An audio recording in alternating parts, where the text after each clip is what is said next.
sleep. He has sealed your eyes. He has covered your heads. Now here's the question. Tuwing may nagsasabi at nagtatanong, saan natin makikita sa lumang tipan na ang Diyos po ay nagpapatigas? Deuteronomio 29, Isaiah 29. Napakalinaw.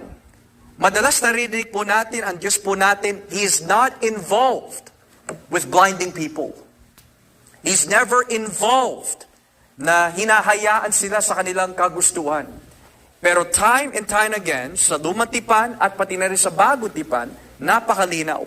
The reason why ang mga tao po na yan ay patuloy po sa pagpapatigas ng kanilang mga puso is because mismo ang Diyos ang nagpatigas sa kanila. Na pag sinabi po ng Biblia, pinatigas po ng Diyos ang kanilang puso at tinakpan ang kanilang mga mata, it is not saying literally